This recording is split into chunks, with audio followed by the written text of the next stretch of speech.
Once upon a time, before the world had embraced the video game series known as Pokémon, the team at Game Freak had a problem. The goal for the game was to create a collection of fun monsters that players could capture and train. In order to do this, Game Freak needed to come up with as many creatures as possible. Contrary to popular belief, this task did not fall entirely upon the shoulders of lead artist Ken Sugimori.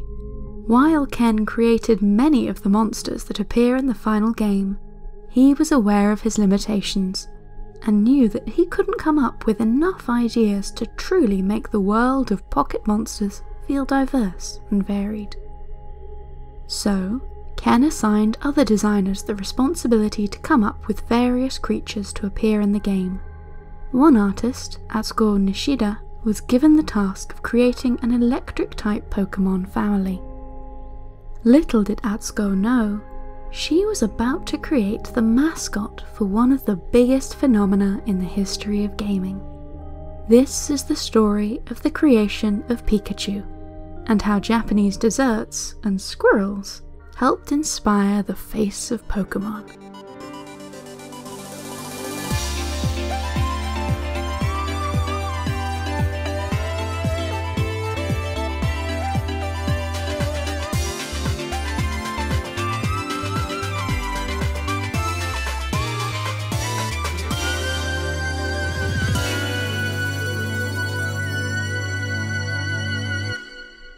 Atsuko Nishida had already been working at Game Freak for a while when she was assigned to work on Pokémon.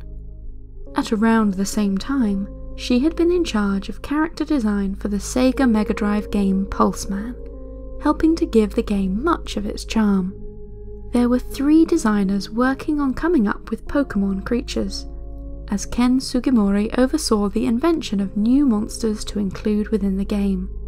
The design process for the original Pokémon games meant working around the limitations of the system.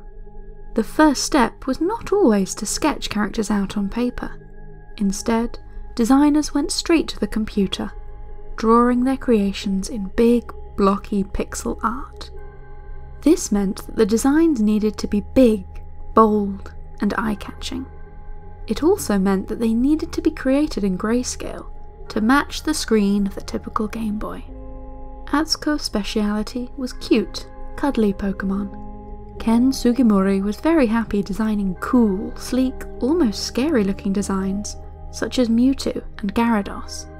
He fully admitted that he struggled with more friendly characters. Pocket Monsters needed to be a well-balanced game, with something for everyone. To this end, Atsuko became the go-to choice for any character that was more soft and cuddly.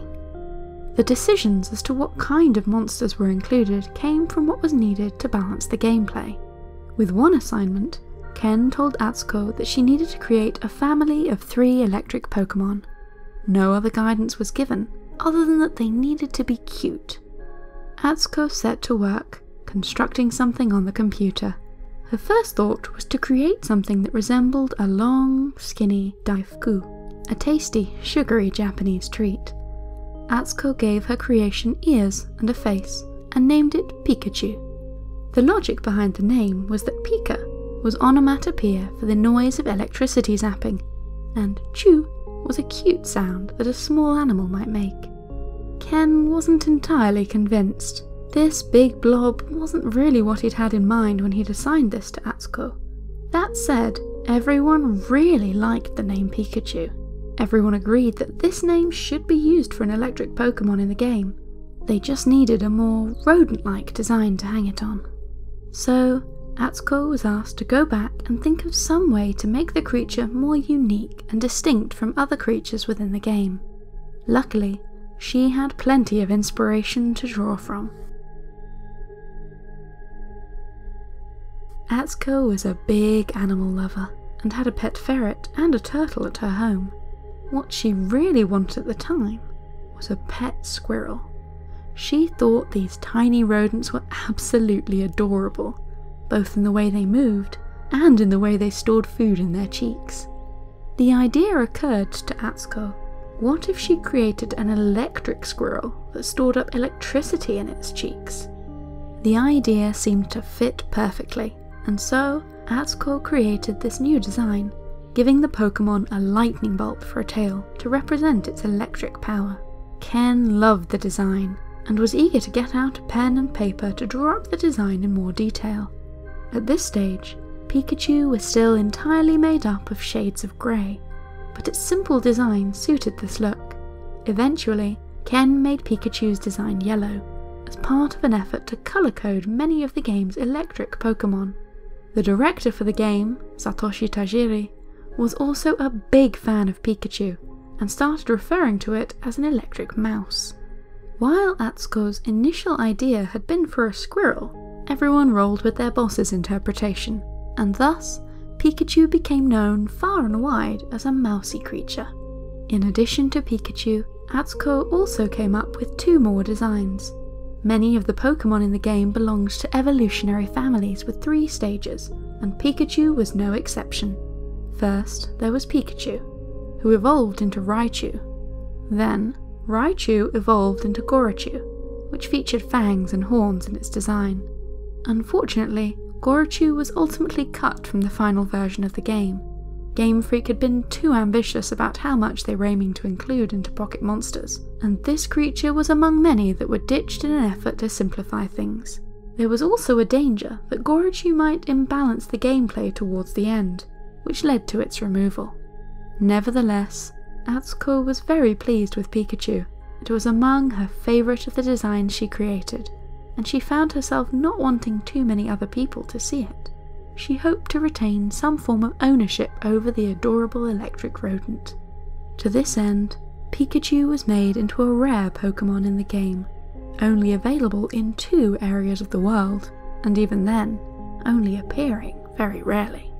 The Pokémon that Ken had designed certainly turned up a lot more frequently in the game, and that was the way Atsuko liked it.